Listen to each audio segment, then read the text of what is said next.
क्या आप जानते हैं कि इंसान और खालिक के दरमियान राब्ते का सबसे अहम वसीला क्या है?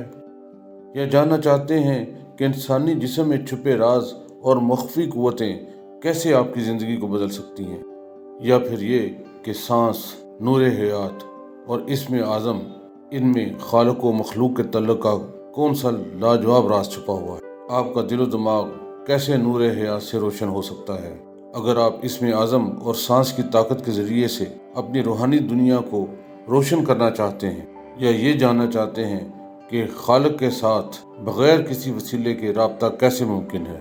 तो आइए मुख्तसरन इससे पर्दा उठाने की कोशिश करते हैं। इंसान और अल्लाह के दरमियान राब्ते के वैसे तो बहुत वसीले हैं।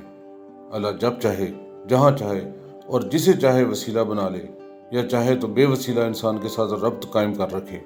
लेकिन इंसान तो वसीले का मोहताज है, असबाब का मोहताज है। आज हम बात करेंगे एक ऐसे अहम वसीले की जो खालिक और मखलूक के दरमियान राब्ते का एक हैरान कुन ज़रिया है। ये राब्ता एक बिना तार का ज़रिया है, एक ऐसा ज़रिया जो खालिक और मखलूक के दरमियान तल्लुक़ को मजबूत करता है। जब से इंसानी शऊर की इब्तिदा हुई है, इंसान ने अपनी ज़ात को मुकम्मल तौर पर समझने की कोशिश की है। इसने अपने मुशाहदात को न सिर्फ अपनी इर्द गिर्द की अशिया तक महदूद रखा है, बल्कि अपने जिस्म, दिल और दिमाग का भी गहराई से मुतालिया किया है। इंसानी दरियाफ्तों से ये मालूम हुआ कि अल्लाह ताला ने इंसान को कई मख्फी कुव्वतों से नवाजा है, जैसा कि जोहर हयात, ख्याल की ताकत, बरकी कुव्वत और मगनातीसी कुव्वत। यही वो कुव्वतें हैं जिन्हें बेदार करके इंसान न सिर्फ रूहानी बल्कि मादी तरक्की की बेमिसाल मंजिलें तय कर सकता है। ये जानना बहरहाल बहुत ज़रूरी है कि जोहर हयात क्या चीज़ है और इंसानी जिस्म की मशीनरी में किस मुकाम पर जोहर हयात का ख़जाना वाक़या है। इंसान के जिस्म में कौन से मुकामात रूहानी रोशनी के मराकज़ हैं और उन्हें किस तरह बेदार किया जा सकता है। बल्कि ये भी कि बज़रिया बाकायदा रवां तनफ़ुस इस ख़जाने को हम किस तरीके से इस्तेमाल कर सकते हैं अपनी और दीगर अशख़ास की आम बीमारियों के इलाज के लिए। ये रूहानी रोशनी या रूहानी टार्च इसको कह लीजिए, कहाँ वाक़या है?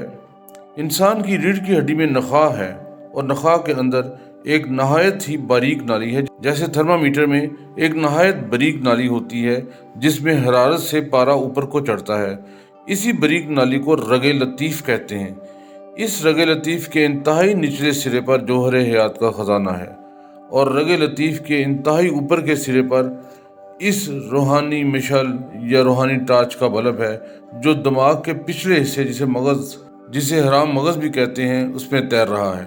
रूहानी टार्च के इस बल्ब को रोशन करने के लिए इसके सेल्स का मसाला यानी जोहर हयात बाकायदा रवां तनफ़ुस के ज़रिए हासिल करके इस्तेमाल किया जाता है। इस रूहानी टार्च की रोशनी से इंसान के दिलो दिमाग को रोशन किया जा सकता है और दिलो दिमाग की आंखें खुल जाती हैं और इंसान घर बैठे दिलो दिमाग की इन आँखों के ज़रिए से तमाम आलमों की सैर कर सकता है। जिस तरह हमने पिछले एक नशिस्त में सांस का सयारगान ख़ुसूसन आफ्ताब और महताब से तल्लुक़ वाज़े किया था, और ये कि वो तल्लुक़ इंसानी ज़िंदगी और सेहत पर क्या असर डालता है।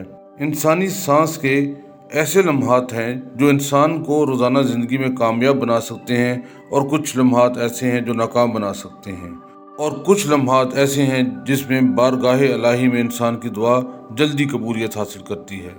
दायां सुर चलते वक्त कौन से दुनियावी काम शुरू करने चाहिए और बायां सुर चलते वक्त कौन से? बरे-सगीर और मशरिक़ वस्ता के सूफिया ने इन्हीं मख्फी कुव्वतों के ज़रिए करामात और करिश्मे दिखाए हैं, और मगरबी दुनिया ने इन कुव्वतों पर साइंसी तहकीक करके हैरान कुन नतीजे हासिल किए हैं। इन्हीं कुव्वतों में से एक अहम कुव्वत या वसीला जिस पर हम बात कर रहे हैं वो है सांस। सांस एक करिश्माती अमल है जो न सिर्फ ज़िंदगी की बका का ज़रिया है बल्कि रूहानी तरक्की और मुराकबे के लिए भी बुनियादी अहमियत रखता है। सांस को अगर नूर हयात कहा जाए तो ये बेहद मुनासिब होगा। ये वो ज़रिया है जो इस्म आज़म के विर्द के साथ दिलो दिमाग में रूहानी रोशनी पैदा करता है और जिस्मानी और रूहानी बीमारियों के इलाज में मददगार साबित हो सकता है। यही नहीं, सांस के ज़रिए आप जिस्म में मौजूद रूहानी रोशनी के मराकज़ को बेदार कर सकते हैं, अपनी ज़िंदगी को नूरानी बना सकते हैं और दूसरों की मदद भी कर सकते हैं। सांस और मुराकबे के ज़रिए इस्म आज़म की ताकत को حاصل کیا جا سکتا ہے۔ آنے والی نشستوں میں ہم بات کریں گے کہ اسم اعظم کیا ہے اور کیسے معلوم کیا جائے، جوہر حیات کیا ہے اور انسانی جسم میں اس کا ذخیرہ کہاں موجود ہے، بذریعہ سانس اس قیمتی جوہر کو کیسے بیدار کیا جائے، جسم میں روحانی روشنی کے مراکز کو کیسے فعال کیا جائے۔ اسم اعظم اور سانس کی طاقت کے ذریعے سے اپنی روحانی دنیا کو روشن کیا جا سکتا ہے۔ یہ ایک وسیع موضوع ہے جس پر ہم مرحلہ وار بات کریں گے تاکہ آپ اپنی دلچسپی برقرار رکھ سکیں۔ اگر آپ مزید جاننا چاہتے ہیں تو چینل کو سبسکرائب کریں اور اس ویڈیو کو ضرور شیئر کریں تاکہ مزید لوگ اس علم سے مستفید ہو سکیں۔ اللہ ہم سب کا حامی و ناصر ہو، آمین۔